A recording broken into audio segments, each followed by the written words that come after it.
the moment Dr. Elira Miles jabbed her index finger into the plated chest of an 8-foot-tall reptilian commander, silence fell across the corridor like a dropped scalpel in an operating room. "Listen here, you overgrown salamander," she said, voice calm in that unnerving way that suggested she was one pulse away from rewriting medical diplomacy. "I don't care if your chest clanks with more metals than a festival float. Either you let me into that medbay right now, or I show you just how much damage someone trained to prevent death can actually do." The towering alien's translator crackled uncertainly. Commander Zelzar of the Korthari Dominion blinked all four of his vertical slit eyes, an expression that, according to xenologists, might indicate either confusion or mild gastrointestinal distress. Honestly, with the Korthari, it was hard to tell. "But you are not of military rank," he said, ceremonial emblems jangling as he puffed up. "Protocol dictates only military officers of equal or greater standing may override my quarantine directive." Dr. Miles didn't blink. She did, however, roll her eyes so hard that Commander Jalen Voss, standing a few meters away, winced sympathetically. He'd seen that look before, back during the Andron cluster outbreak, when Elira stormed into a war zone with nothing but her trauma kit and a furious sense of obligation. The captain, who had tried to stop her then, he'd ended up holding 4 bags and apologizing while she set a dozen broken limbs. "Yeah, well," Elira said, producing her med tablet with a flick, "our protocols state that when someone's leaking plasma from 3 orifices, you let the doctor in before they start leaking from a 4th. Voss leaned against the wall, arms crossed, smirking.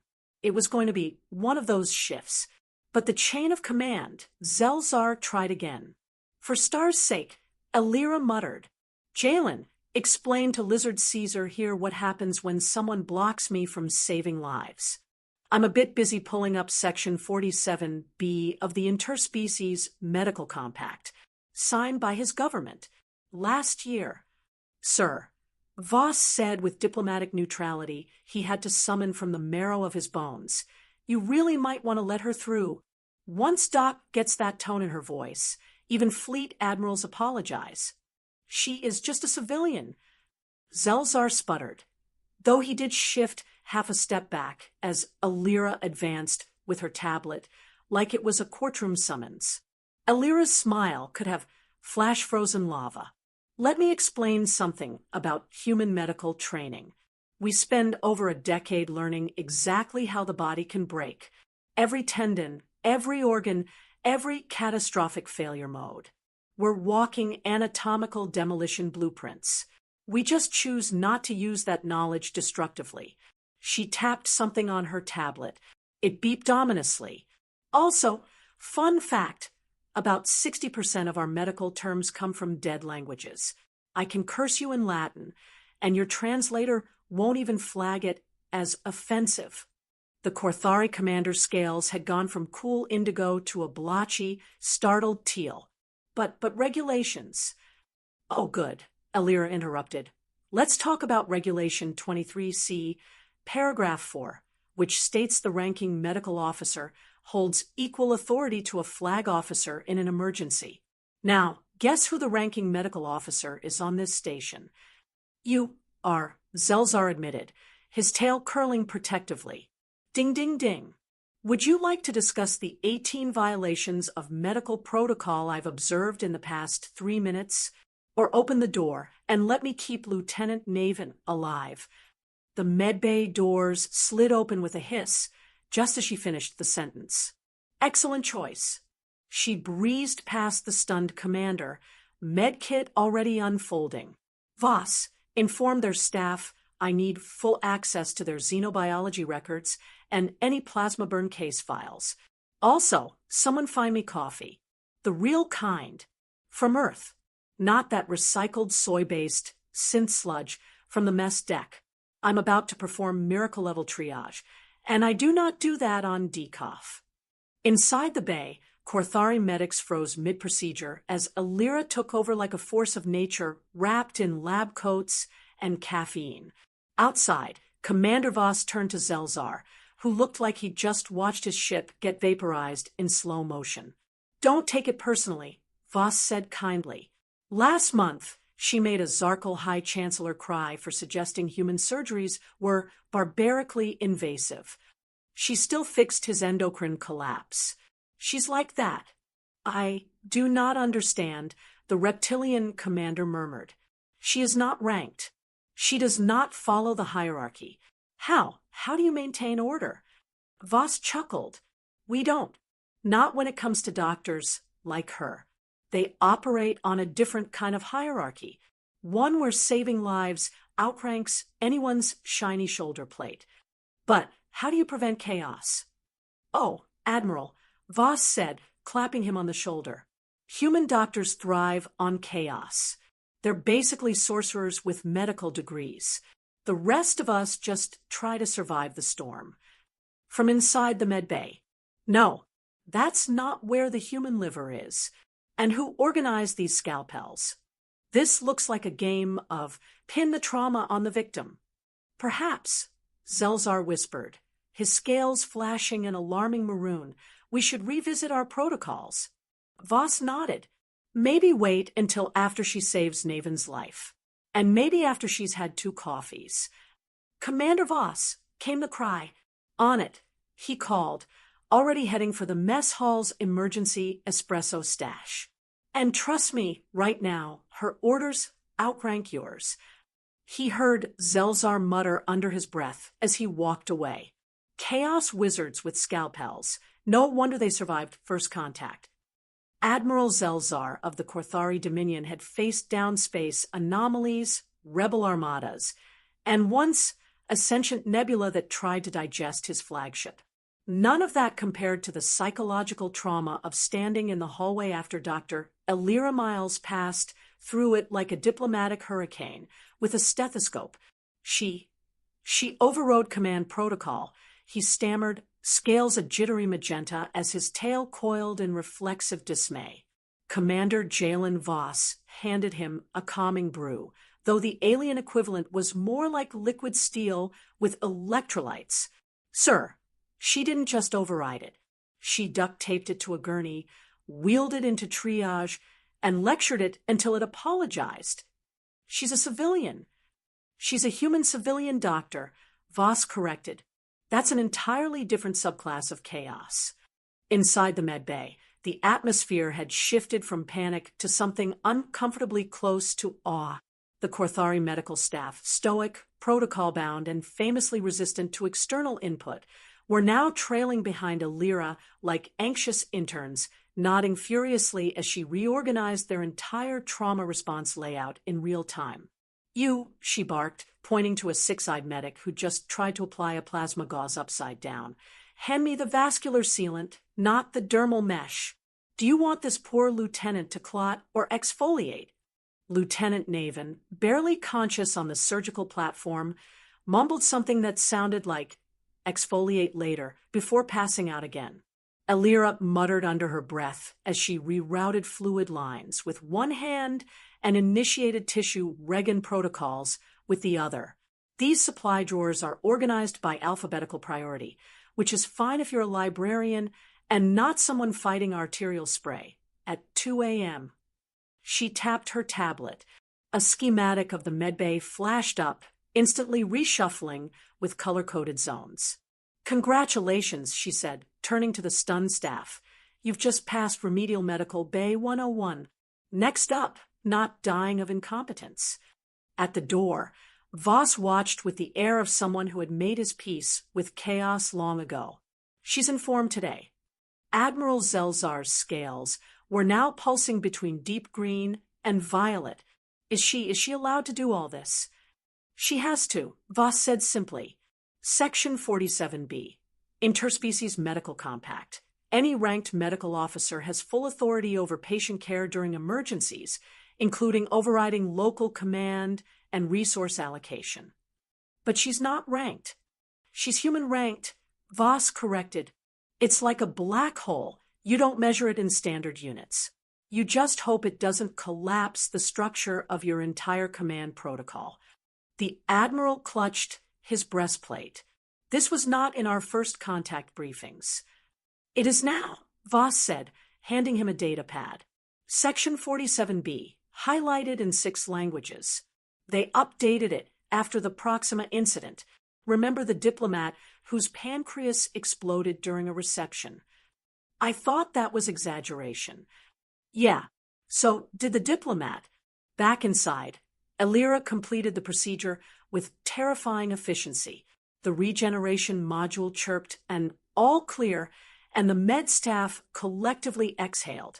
Lieutenant Naven will live, she announced, stretching her back with a pop that echoed off the sterile walls. Mostly because I didn't let him die waiting for your chain of command to finish its committee review. The Korthari chief medic attempted a protest. Dr. Miles, our procedures. Your procedures, she interrupted, are like decorating a cake while the kitchen's on fire. Pretty pointless, and ultimately someone's going to get burned. One of the junior staff timidly raised a claw. Doctor, may we, see your layout redesigns? Oh, now you want them, she said, arching an eyebrow before sighing and sending the data to the shared feed. Fine, but I'm also submitting a formal report on the 17 protocol violations I had to override to stop your patient from going full fireworks show. Outside, Admiral Zelzar was staring blankly at the corridor wall, the data pad in his clawed hands shaking slightly. 17? Voss nodded solemnly, and that's just what she caught in the first 5 minutes. She is efficient. She's a force of nature, Admiral, wrapped in scrubs and sarcasm. At that moment, Elira emerged, snapping off her gloves and tossing them into the bio-bin like a general tossing down a gauntlet. Admiral, she said coolly. He stood straighter, instinctively attempting to reclaim some semblance of authority. Dr. Miles, congratulations, she said, waving her tablet in mock ceremony. You are now in violation of not only 47B, but also 12A, 14C, and my personal favorite, 19Z, which I believe classifies willful obstruction of emergency care by ceremonial ignorance as a citable offense. The Admiral blinked. There is a 19Z? There is now, she said sweetly. I wrote it during the operation. He opened his mouth, closed it, blinked again. Don't feel bad, Voss added. She once filed an ethics complaint while performing a spinal realignment. Zelzar exhaled, a plume of cool vapor escaping his vents. I will update our command protocols. Good, Elira said. Make sure they include this. When a human doctor says step aside, you step. Also, triple your coffee storage. Trust me. She turned to leave, already reviewing lab reports on her tablet. Voss, I'll need the full xenobiology archive, and a decent espresso before someone else decides bureaucracy is more important than biology. He saluted lazily. On it, document. As they walked off together, Zelzar looked down at the steaming brew still in his hand and muttered softly, Chaos wizards with medical licenses. The Arcturon Medical Bay was a shrine to order. Every instrument, every scalpel, every blood scanner was arranged according to a 17-tier priority grid, enforced by decades of tradition and reinforced with enough bureaucratic redundancy to paralyze a god, which was exactly why Dr. Elira Miles began twitching the moment she stepped inside. Her boots clicked on the polished floor. Walls glowed with gentle ambient light. A tranquil chime sounded every few seconds, allegedly to soothe patients, but already grinding her nerves. On every surface, glowing tags denoted hierarchical rank, access clearance, and procedural authority. The staff, adorned with 4 decimal position indicators on their uniforms, stood at full attention like soldiers in a surgical ballet.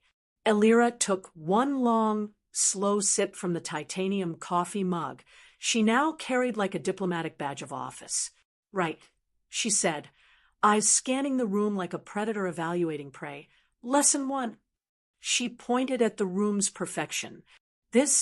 All of this, It's worse than useless in an emergency. The chief Arcturon medical officer blinked. His feathery crests fluttered in genuine offense. Dr. Miles, our triage structure has been honed for millennia. And it'll be the reason someone dies on your watch, she interrupted, already waving to her assistant. Rodriguez, simulate a plasma burn victim. Voss, start a timer. Rodriguez flopped onto the examination table with a dramatic groan and began reciting the universal symptoms of third-degree plasma burns. Extreme tissue degradation, compromised vascular integrity, poor life choices. The Arcturon staff leapt into motion. One went to request tool access from their supervisor. Another filed a resource request into the system. A third hesitated, uncertain which medical kit ranked highest on the emergency priority index. The chief tapped nervously through an authorization panel. 17 minutes and 23 seconds later, Elira clapped once. Time, she said flatly. Rodriguez, how dead are you? Extremely, he said, raising one hand. Possibly twice. The chief looked devastated, but the system fails catastrophically under pressure. Elira finished. You don't treat patients by filing paperwork. You treat patients with your hands. Now stand back. She strode into the center of the room, dropped her tablet onto a console, and opened a hollow map of the bay. Her fingers moved in a flurry. What are you doing? The chief asked, aghast. Reorganizing your entire med bay, she said, by frequency of use and distance to patient access, not rank-based relevance. This is not a library. This is a battlefield. The med bay lights flickered as the system struggled to keep up with her changes. You can't just reprogram our infrastructure. I can, Elira said, and I am. Also, your 4 kits were stored behind surgical threading packs. Do you know how much time it takes to unthread a bureaucratic ego to get a vein open? Rodriguez raised a hand from the bed. About 17 minutes and 23 seconds, apparently. Elira smirked. See? Empirical evidence. One junior Arcturon medic approached, glancing around nervously. Doctor, your layout, it defies logic. It defies your logic, she said, dragging an entire storage rack across the room. But it works, which is why you're about to simulate again. Rodriguez dutifully collapsed in a new corner. Elira started the timer herself. 2 minutes and 6 seconds later, the burn was treated, vitals stabilized, and Rodriguez was sipping a hydration packet. The chief's antennae drooped. This changes everything. That's the point, Elira said. Now, let's talk about real-world triage. The holographic display lit up again as she summoned cases from her own history. Mass casualties, collapsed buildings, orbital decompression events. Emergencies don't care about who's highest on the chart. Neither should you. If you want to save lives, the question isn't who's most important. It's who dies first if I don't move. From the back of the room came a hesitant cough.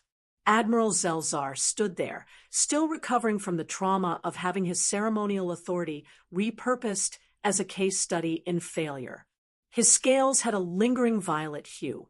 I can confirm this, he said. Dr. Miles once reorganized my medical wing mid-surgery and referred to my chest plates as cosplay for incompetence. Rodriguez winced. Yeah, that was a rough day. And yet, the Admiral said slowly, it worked. There was a moment of silence. Then the chief bowed slightly. Would you demonstrate human triage priorities for us? Gladly, Elira said. We start by ignoring everyone who outranks me. A wave of murmurs passed through the Arcturon staff. And then, she continued, we work in this order. Dying, almost dying, might die if ignored, and people who think a sprained ankle is a code red. Rodriguez held up a finger.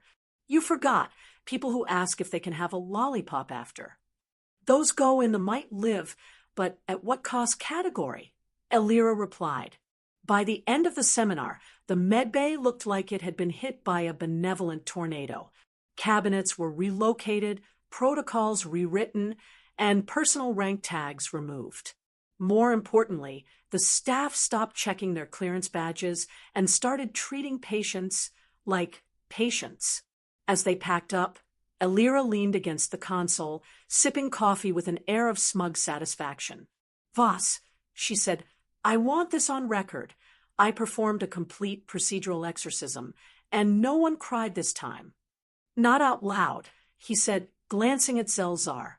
The Admiral was holding a data pad labeled Revised Chain of Medical Authority and muttering under his breath. Elira smirked. "Progress." The diplomatic vessel Logic's Mandate was a masterpiece of Arcturon engineering, sleek, serene, and meticulously hierarchical, which is why it only took 7 minutes for Dr. Elira Miles to start tearing its medical deck apart. "This isn't a med bay," she muttered, eye twitching slightly. "It's a monument to indecision." 3 anti-grav crates hovered behind her, each labeled essential teaching supplies. One held simulation gear. The second carried color-coded trauma dummies. The third, an industrial-grade espresso unit and enough earth-grown coffee to cause a minor customs incident.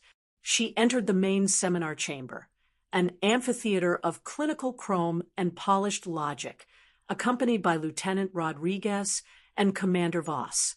Arcturon medics sat stiffly in tiers, all wearing identical robes and scanning her with faint disdain. Their chief medical officer stepped forward, antennae straight, with ceremonial importance. "Dr. Miles, we understand this session is on human emergency methodology. We expect it to be structured, data-driven, and free from—" Elira raised a hand and interrupted. "Spontaneity? Chaos? Effective life-saving intervention." The chief blinked. "Yeah, you're not going to like this." She tapped her tablet. The room lights dimmed, and a giant hologram of a medbay exploded into view. Elira's voice became clinical and sharp. "This," she said, "is your average alien medical facility. Label happy, beautifully organized, entirely useless in an actual emergency." Gasps rippled across the audience. One medic audibly choked on his protein-paste ration. "Now," she said, "let's test that." She turned to Rodriguez. "Simulate." Rodriguez flopped to the floor with a theatrical groan. "I am a critically injured plasma technician with 3 collapsed lungs and bad fashion sense." Ignoring the last part, Elira muttered, "You have 2 minutes to treat him. Go." The Arcturans panicked. One immediately reached for a permission slip. Another opened a procedural diagram the size of a picnic blanket. A third raised their hand for clearance. Elira set a timer, watched, sipped. 5 minutes in, Rodriguez groaned. "I'm developing sepsis and regret." "Time," Elira said. "Result, death by overthinking." The chief stood, visibly affronted. "Our system emphasizes accountability. Your system emphasizes waiting to ask who's accountable while someone bleeds out." She shot back. "Let me show you ours." She whistled. The back door opened, and in walked Admiral Zelzar, carrying a revised protocol binder under one arm and the 1,000-yard stare of a lizard who had seen the abyss and been assigned to its reorganization. "You brought him?" Voss whispered, stunned. "Oh, yes," Elira replied. "He's Exhibit A." The room fell silent. Zelzar cleared his throat. "I was resistant to Dr. Miles' methods. And then she rewrote my medbay's protocols mid-surgery while reciting medical Latin and reorganizing the scalpels. Showed improvement," Elira added, "only turned purple 3 times. Now," she said, turning back to the crowd, "you're going to relearn triage like your lives depend on it, because sometimes they do." She toggled a new hologram. A crashing shuttle, multiple injuries, limited supplies. Scenario, 7 patients, 1 trauma kit, 30 seconds to decide. Who lives? The room buzzed. Antennae waved. Charts were consulted. Nope, Elira said. We go by severity, not status. Rank is irrelevant. You treat the criticals first, regardless of who they are. Even if they're the janitor, even if they're the enemy. But the chief tried again. No buts. In my triage zone, a general with a scratch waits behind a kid with internal bleeding. Welcome to human emergency doctrine. The simulation played again. This time, the medics hesitated less, chose faster. Antennae still twitched, but not in protest. Rodriguez gave a thumbs up from the floor. I think I only died once that time. Progress, Elira noted. Let's break for coffee. And yes, that is part of the curriculum. She gestured to the industrial espresso machine, now steaming in the corner. Several Arcturans recoiled, not from the smell, but from the cultural implications of unsanctioned beverage consumption during official sessions. Coffee, she explained, is not a drink. It is ritual. It is psychological preparedness. It is a medical stabilizer. It is also a warning. She poured herself a cup. I once ended a hostage negotiation with a mug like this. Zelzar made a faint noise of fear. After the break, they moved to hands-on drills, triage under simulated plasma fire, impromptu surgery using only items from a food replicator, and what Rodriguez dubbed the scalpel shuffle, a game where participants had to prioritize injuries while being shouted at in 6 alien languages. By the end of the day, the medical amphitheater looked like a war zone, but the staff, they were learning. They no longer waited for hierarchy. They moved. Elira closed her tablet. That concludes Seminar 1, Tactical Chaos, she said. Next week we cover improvised field surgery and why bureaucracy makes a terrible tourniquet. From the back row, someone asked, is it true you threw coffee at pirates once? Zelzar groaned. Voss grinned. Elira simply raised her mug. Let's just say, she said, you really don't want to spill my coffee. It wasn't supposed to be a real emergency. The seminar was halfway through a session on multi-species pediatric trauma protocols. Dr. Elira Miles had just launched into her favorite rant. Why space helmets should never be sized by bureaucrats, when the logic's mandate shuddered violently beneath their feet. The lights flickered, alarms wailed, and Elira's espresso machine sputtered in horror. Proximity alert, the ship's AI intoned with alarming nonchalance. Unidentified vessels breaching perimeter. Unauthorized boarding detected. This is not a drill. Around her, alien medical officers froze. Several Arcturans reached for laminated evacuation charts. One tried to request clearance from his supervisor. Elira simply set down her coffee, snapped on gloves, and cracked her neck. Rodriguez, Fanyom, medkits. Zelzar, grab a trauma sled, or find a corner to hide in. Either works. Admiral Zelzar, now officially assigned as her unwilling assistant by the council, muttered something in his native tongue that her translator politely flagged as unprintable under interspecies etiquette agreements. As klaxons howled, the seminar room transformed into chaos. But not panic. Not anymore. Not after 4 days of training under Elira's regime. All right, people, she shouted, hauling open the medbay doors.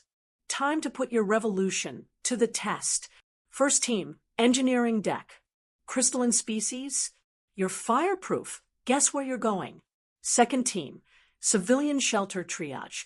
Prioritize children, elders, and anyone trying to carry more than one pet. Rodriguez jogged beside her, slinging 2 med kits and a portable surgical cart.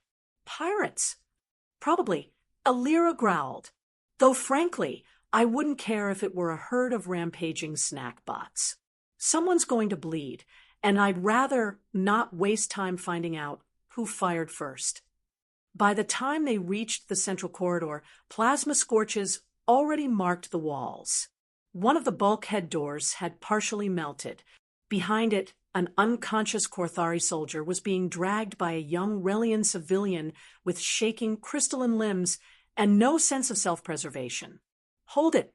Elira knelt beside them, waving Rodriguez to cover. "Vitals." "Faint pulse," the child stammered. I think he saved me." "Which means now we save him," Elira said. "Let's go, junior triage officer." She stabilized the soldier's airway with one hand while instructing the Relian on pressure technique with the other. The kid's hands trembled, but held steady. "That's it. You've got this," she said, wrapping the patient's burns. "Welcome to field medicine. Rookie, pay attention. I'm not repeating this lesson." Above them, another tremor hit. The hull shrieked like it was being chewed. Rodriguez swore. That came from pediatric quarantine. Elira's jaw clenched. "Move." They sprinted down the corridor, ducking smoke and flying sparks. The door to the pediatric wing was locked. Security override failed. Zelzar skidded to a halt beside them, panting. "The pirates, they sealed it. Hostages, maybe." Elira was already pulling out her plasma scalpel. "Then we're unsealing it. Step back." She sliced through the control panel and manually pried the door open. Inside were 7 alien children, scared, crying, surrounded by fire, and 3 pirates, armed and shouting over the din. The lead turned, spotting the intruders. "Nobody move. We're in charge here." Elira's titanium coffee mug nailed him square between the eyes. He went down like a dropped toaster. Rodriguez leapt forward, shoulder-checking the second pirate into a gurney. The third tried to raise his blaster. Zelzar, of all beings, tackled him with a roar and a strength born of pure bureaucratic trauma. Silence fell, broken only by the soft hissing of the sprinkler systems trying and failing to activate. The children stared. Then the smallest of 4 tentacled Vixari raised their tiny voice. "Are you a warrior?" Elira dropped to one knee, checking the first pirate's pulse. He'd live, unfortunately. "No, sweetheart, I'm a doctor." "You threw your mug like a warrior." She smiled, wiping soot from her face with the edge of her sleeve. "Warriors fight to take things. Doctors fight to save them." Rodriguez coughed behind her. "You've also got a higher pirate knockout count than most security officers." "I multitask." Outside, alarms finally faded into low alerts. The ship's internal systems regained control. Emergency teams began arriving, late, of course. By then, Elira had treated the children's scrapes, set 3 fractures, and begun organizing them into evacuation rows by species and trauma severity. Zelzar leaned against the wall, still catching his breath. This wasn't in the seminar schedule. "It is now," Elira replied. Lesson 19. When chaos arrives, triage with one hand and weaponize your coffee with the other. Rodriguez chuckled. "The pediatric wing's going to need a new sign." Elira nodded. "Make it say, First Aid and Tactical Coffee Deployment Center." 3 hours after the last pirate had been restrained with surgical tubing, the medical deck of the Logic's Mandate was quieter. Not calm. Calm had left orbit weeks ago, but quieter. The children were stable. The wounded were recovering. The pirates were handcuffed to gurneys, surrounded by extremely judgmental Arctron medics, now emboldened by hands-on trauma experience and caffeine. Dr. Elira Miles sat in the corner of the command-level recovery ward, running vitals on her tablet and sipping coffee with the exhausted elegance of someone who had fought bureaucracy, fire, and armed thugs, and won. Admiral Zelzar sat beside her, holding an ice pack to one of his side crests. "You tackled a pirate," Elira said without looking up. "I'm still processing that." "I panicked," he muttered. "No, that was instinct," she replied, then added, "You're becoming dangerously competent." He grunted. My people believe order must be preserved. I am beginning to suspect order is what breaks when doctors like you arrive. Rodriguez walked in, arm in a sling, carrying a data pad. You're both going to want to see this. Elira raised an eyebrow. Is it another strongly worded memo from the Joint Species Council? I'm collecting those. Rodriguez set the pad on the table and played the footage. Security cam, medical wing, pirate encounter, slow motion. The titanium mug arcs perfectly through the air. Impacts. The pirate's eyes cross. He drops like a sack of wet pastries. The footage zooms in. Dramatic music overlay. A subtitle appears. Do no harm unless you absolutely have to. Zelzar blinked. Why is there music? Rodriguez sighed. The footage leaked. Someone from the Arcturon Communications crew added edits. It's viral on the Xenonet. Over 40 million views. You're being referred to as the Chaos Wizard with a medical license. Elira stared. That's the actual headline. Rodriguez scrolled. And a merch line. Someone selling coffee mugs with your face on them, and the quote, I will save you, unless you're in my way. Please tell me they got my good side. They rotoscoped in a lab coat billow. Zelzar let out a guttural sigh. This is what diplomacy has become. No, Elira said, grinning, this is what effectiveness looks like. The door hissed open. A Relian diplomat entered, flanked by 2 aides. Dr. Miles. The council wishes to express cautious gratitude. That's new, she said. Usually it's profound concern or formal reprimand. The diplomat handed her a formal data packet. Your methods have caused significant revisions to our command protocols.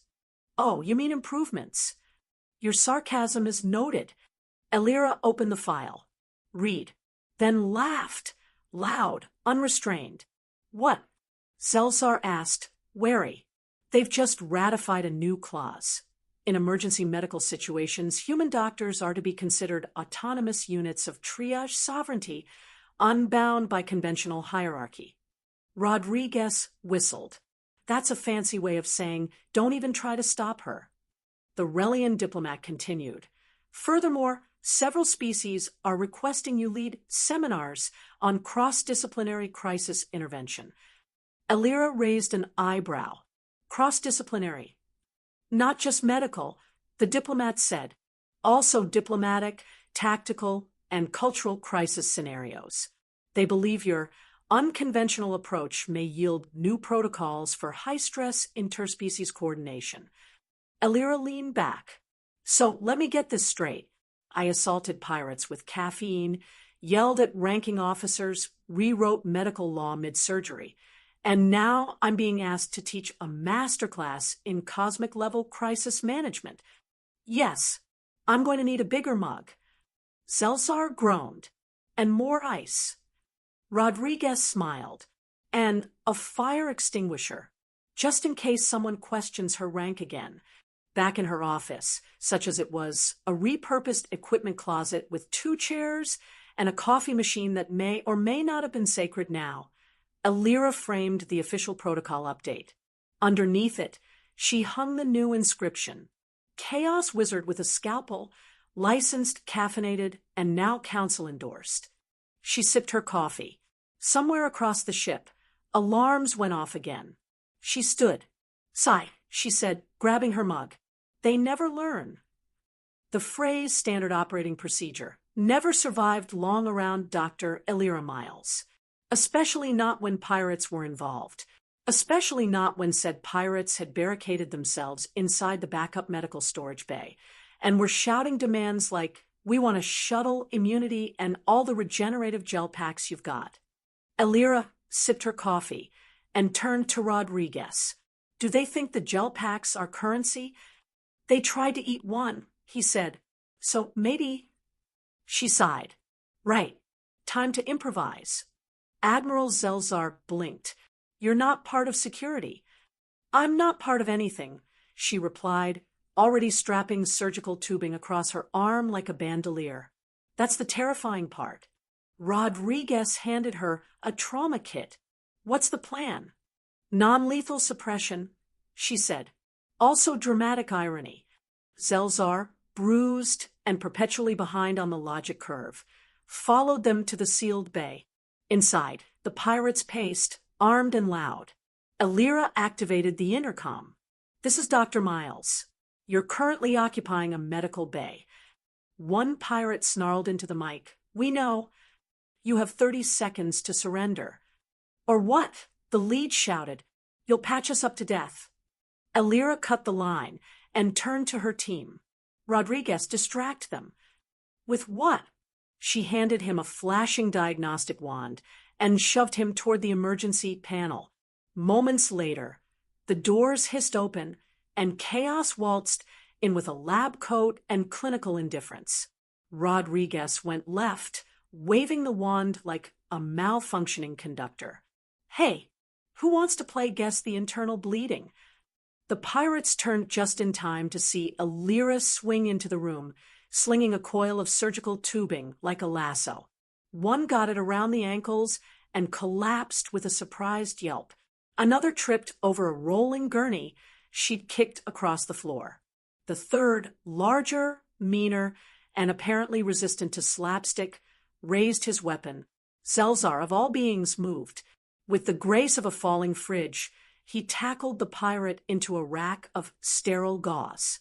The room fell silent, except for the soft hiss of the automated sprayers activating in confusion and misting everyone with antiseptic. Rodriguez coughed, pulling tubing off his shoulders. Well, that was surprisingly effective. Elira exhaled, brushing a speck of gauze from her shoulder. Improvised suppression, improvised restraint. She zip-tied the last pirate with 4-line, then stood and addressed the stunned medics watching from the door. Lesson 24, she said. Everything in a medical bay is a weapon if you believe in yourself. One of the Arcturon students timidly raised a hand. Even the tongue depressors? Elira used one of those on Proxima Station to disable a mercenary. Rodriguez said. Spinal reflex trick. Still not sure how. Secret human technique, she said. Deadpan. An hour later, the pirates were in custody, the bay was disinfected, and the council's representative was holding a data pad with shaking hands. You violated 17 containment regulations, 8 council protocols, and basic principles of effectiveness. Elira offered, sipping her coffee. You're not even security. I'm a trauma doctor in space. She replied. That means I know exactly where everything is fragile, including people's egos. Behind her, Zelzar nursed a new bruise on his crest and muttered, Chaos. Pure chaos. Controlled chaos, Elira corrected, and medically sanctioned. Rodriguez wandered up with a datapad of his own. Council's updating the protocols again. Want to guess what they're adding? No. He grinned. New clause. In the event of facility breach, human medical personnel may be considered emergency tactical responders at their own discretion, provided no vital organs are intentionally ruptured. Elira raised her mug. Progress. Zelzar looked ready to lie down for the rest of the cycle. Later that night, the medical wing was quiet. Elira sat in her corner office, closet with her titanium mug, a slightly bruised sense of pride, and a new framed addition to the wall. It read, in case of emergency, break protocol. She looked at it, then at the mug, then smirked. Maybe next seminar, she said aloud. I'll teach them about defibrillator paddles and the art of psychological intimidation. From down the hall, someone whispered, Oh no. The invitation was delivered in the form of a crystalline datapod hand-delivered by a 6-eyed diplomatic courier in formal sparkle armor. Dr. Elira Miles sipped her coffee, examined the glowing text, and muttered, Of course the Zorians want me to mediate a diplomatic summit. Rodriguez leaned on the doorway of her office. Read, glorified broom closet, chewing on a protein bar. Didn't they almost declare war last year over someone stepping in front of their queen's sneeze? They also believe hierarchy is sacred and that rank flows downward from cosmic resonance frequencies. Rodriguez nodded slowly. So naturally they want the woman who assaulted a pirate with a coffee mug to explain collaborative governance. Elira tossed the datapod onto the table, already pulling up stellar charts. Apparently, yes, they want me to help resolve a resource dispute between 3 hive factions, all of whom think they have the divine right to an asteroid field rich in rare minerals. Zelzar, who'd been pretending not to listen while applying a skin regeneration patch to his crest, grunted. This will be a disaster. Correct, Elira said, which is why I'm bringing coffee. The Zorian diplomatic vessel, hierarchical harmony, was less a ship and more a mobile temple to the concept of rank. Corridors adjusted themselves based on perceived importance. Doors refused to open unless you were spiritually validated. The walls literally pulsed with glowing veins of ceremonial amber. Rodriguez stared. It's like being trapped in a very judgy beehive. Elira marched through it like she owned the place. Get the coffee station set up. I'm not negotiating inter-hive trade regulations until I've had 2 mugs and a pastry. The summit chamber was a hollow dome of organic architecture. The 3 Zorian queens sat on elevated thrones arranged in a triangle, each pulsing with bioluminescent smugness. Their entourages hovered behind them in symmetrical formation, their antennae vibrating in perfect synchrony. Elira walked in holding a carafe of espresso and a steel mug like a diplomat wielding holy relics. Let's be clear, she said without preamble. You asked for me. That means you want results, not rituals. The queens hissed softly, a sound both polite and disapproving. Queen Vothri spoke first. You defy structure. Queen Zaltrix added, you operate without rank. Queen Trillax completed, and yet your conflict resolutions function. Elira poured herself a cup and sipped. It's called triage logic. You solve the worst problem first, regardless of who caused it. Queen Vothri tilted her head. This dispute cannot be triaged. It must be honored. Wrong, Elira said, placing her mug down with a ceremonial thunk. This is a mass casualty event.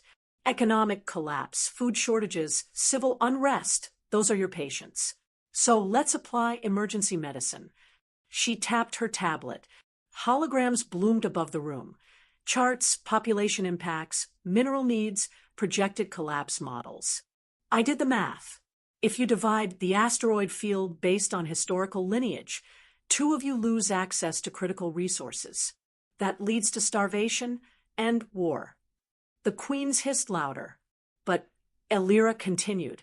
If you divide it based on functional logistics, what each hive needs most, you all get enough to stabilize. Shared zones, resource-swapping agreements, cross-pollinated logistics. Think of it as a circulatory system, not a hierarchy.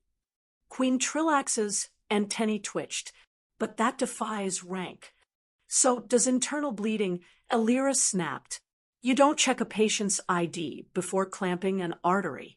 You stop the bleeding, then you argue about who was in charge. Queen Zaltrix rose, regal and dangerous. You challenge our traditions. I update them, Elira said, with data and caffeine. She raised her mug. You called me because my methods work, because hierarchy failed in an emergency. And make no mistake, this is an emergency. The room was silent. Then Queen Vothri's second-in-command, an elder diplomat with 6 doctoral titles and a near-religious reverence for spreadsheets, stepped forward and murmured, the circulatory metaphor is elegant. Rodriguez, standing quietly at the edge of the chamber with a portable espresso machine, whispered, she's doing it. She's teaching triage to royalty. Elira straightened. You asked me here because I get things done. You can either cling to your cosmic egos and let thousands suffer, or you can accept that the future of diplomacy might look a little more caffeinated. Queen Trillax finally spoke. What do you call this doctrine? Elira smiled. Coffee diplomacy.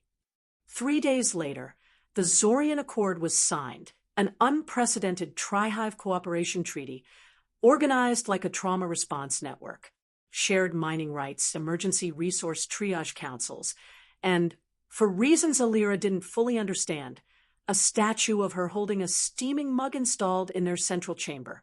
Rodriguez took one look at it and burst out laughing. It's got your "I'm about to lecture you into compliance" face. Elira just shrugged.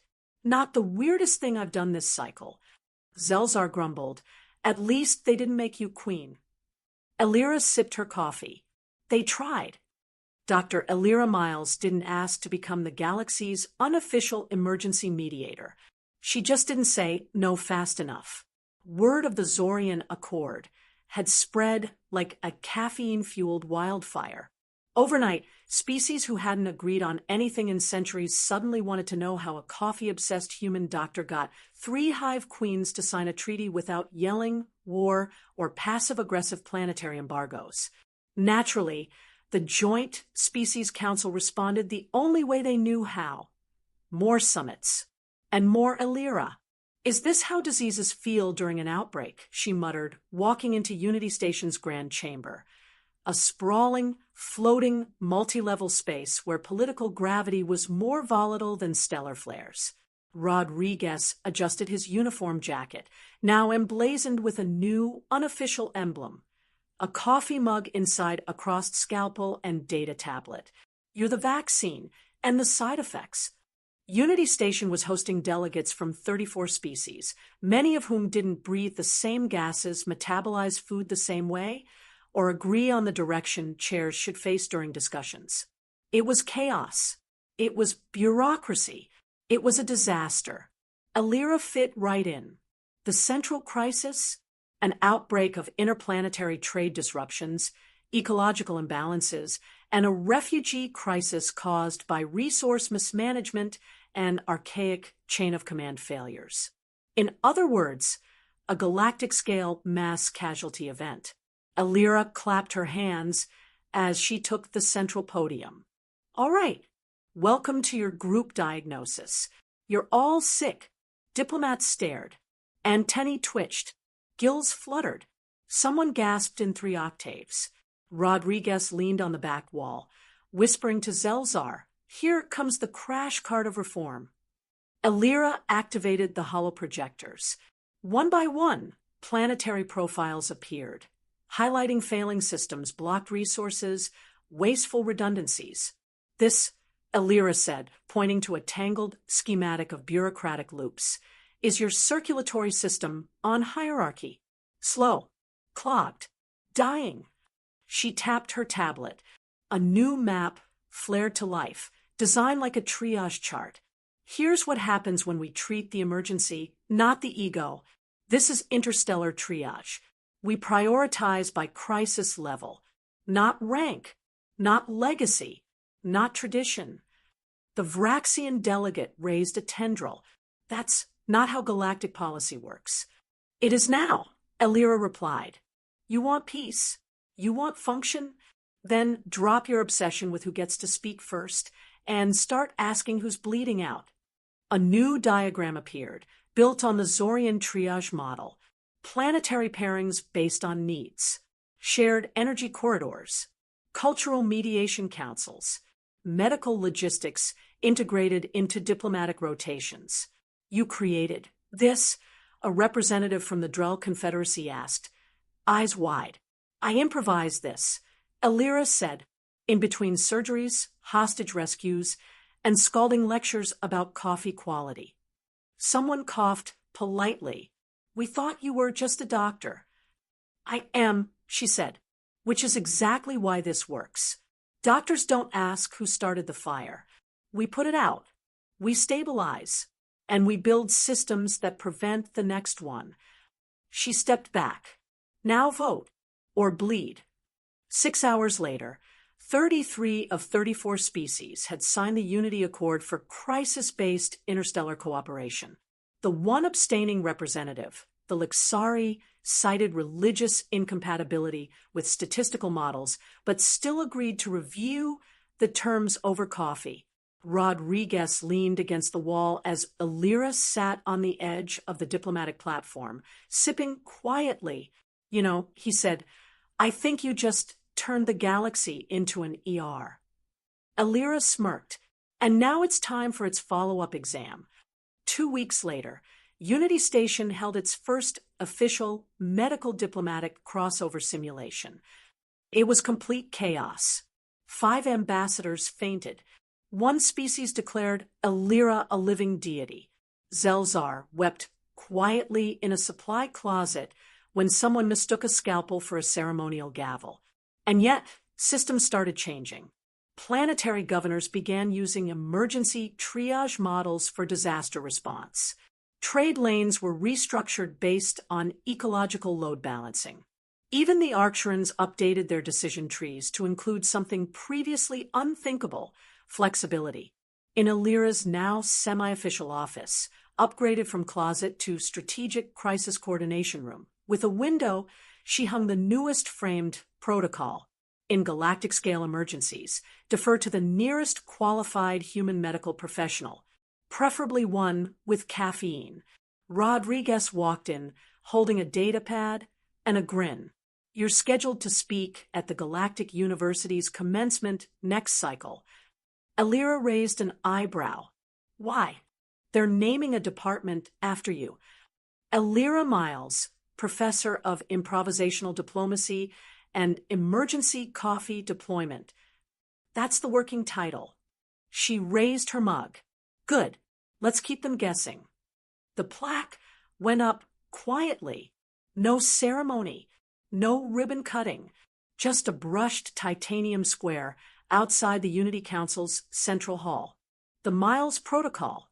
In matters of interstellar crisis, when all else fails, listen to the doctor with the coffee. Inside the chamber, the buzz was electric. 37 species, hundreds of diplomats, and in the center of it all, Dr. Alira Miles, adjusting her coat like she was prepping for surgery instead of politics.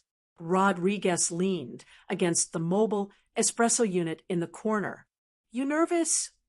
Alira sipped. "No, but my caffeine levels are bordering on diplomatic immunity." This summit was different. It wasn't about fixing a single dispute or rerouting resource lanes. It was about rewriting how galactic civilization handled disaster, diplomacy, and decision-making permanently. And they wanted her to draft it, not because she followed rules, but because she knew when to break them.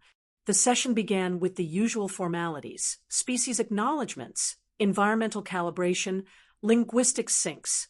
Then came the handoff.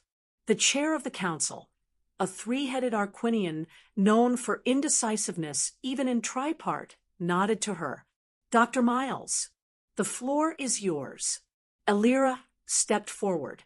"No fancy speech, just truth. You all know why I'm here." A quiet ripple of nods. "You've seen what happens when hierarchy freezes, when the system chokes, when the person in charge waits for clearance to save a life." She raised her mug. "I'm here to tell you, that system is over."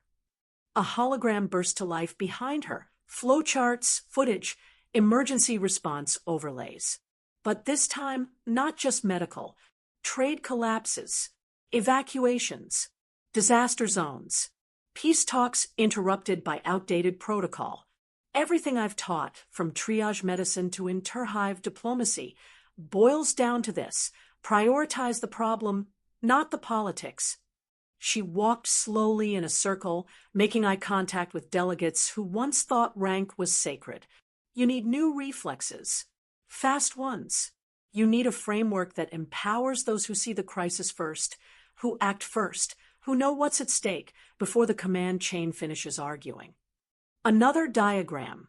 this time showing what she'd built across the sector: planetary crisis nodes linked to medical command centers, early intervention systems, decentralized authority during high-grade emergencies, the blueprint of a new galactic nervous system.